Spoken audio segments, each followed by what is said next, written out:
নমস্কার বন্ধুরা, অনিফার্স world YouTube চ্যানেলে আপনাদেরকে স্বাগত।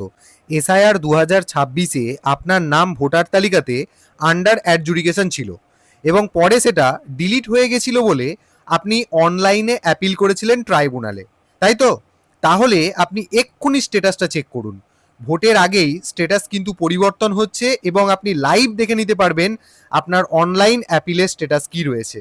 তো অনেকের ক্ষেত্রেই দেখা যাচ্ছে এই স্ট্যাটাস কিন্তু অ্যাপ্রুভ হয়ে গেছে, নাম উঠছে ভোটার তালিকাতে। তো আপনার স্ট্যাটাস আপনি লাইভ কিভাবে চেক করবেন সেটাই এই ভিডিওতে আমি দেখিয়ে দেবো। দেখুন, তার জন্য আপনারা সরাসরি ভোটার সার্ভিস পোর্টাল, এই পোর্টালে আপনাদেরকে সরাসরি চলে আসতে হবে। পোর্টালের লিঙ্ক আমি ভিডিও ডেসক্রিপশন বক্সে দিয়ে দেবো। আপনি লিঙ্কটাতে ক্লিক করবেন, সরাসরি এই পেজটাতে চলে আসবেন। এই পেজে আসার পর ডান দিকে অপশান লক্ষ্য করুন, সার্ভিসেস। এর নিচে অনেক অপশান রয়েছে, পেজটাকে উপরের দিকে তুলতে থাকবেন। দেখুন, এখানে অপশান পেয়ে যাবেন submit appeal for individuals under adjudication.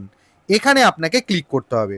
তো তার আগে বলে দিই, এই পোর্টালে এসে আপনি যখন অ্যাপিল করেছিলেন নিশ্চয়ই সেখানে নিজের মোবাইল নাম্বার দিয়ে রেজিস্ট্রেশন করেছিলেন।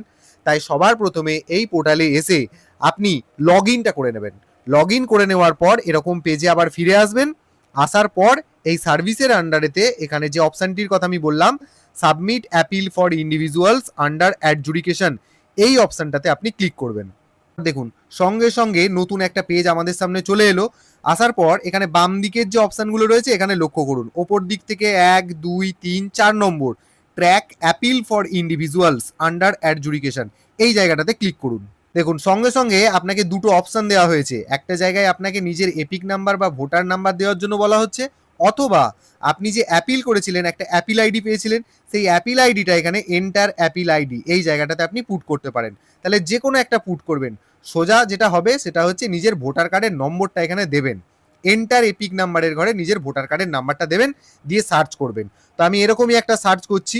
দেখুন, আমি ভোটার কার্ডের নম্বর বসিয়ে দিয়েছি এবং সার্চ বাটনে ক্লিক করছি।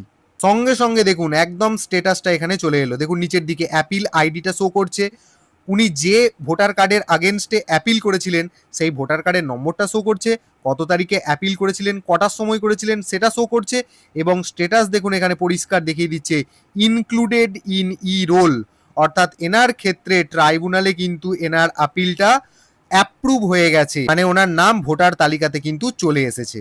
তো এখানে ডান দিকে এই যে ভিউ বাটনটা রয়েছে, এখানে একটা চোখের মতো ছবি দেওয়া আছে, এখানে ক্লিক করুন। দেখুন এখানে আরো বড় করে একদম পরিষ্কার করে অ্যাপিল আইডি, কোন এপিক নাম্বারের জন্য আপনি অ্যাপিল করেছিলেন সেটা, এবং দেখুন কি কি অ্যাকশন নেওয়া হয়েছে এবং শেষ অ্যাকশন কি, স্ট্যাটাসটা দেখুন ইনক্লুডেড ইন ই রোল, অর্থাৎ ভোটার তালিকাতে এনার নাম অন্তর্ভুক্তি করা হয়ে গেছে। অর্থাৎ উনি এবার আসন্ন যে ভোট রয়েছে 23 তারিখ বা হোক বা 29 তারিখ হোক, সেই দিন কিন্তু উনি ভোটদানের যোগ্য।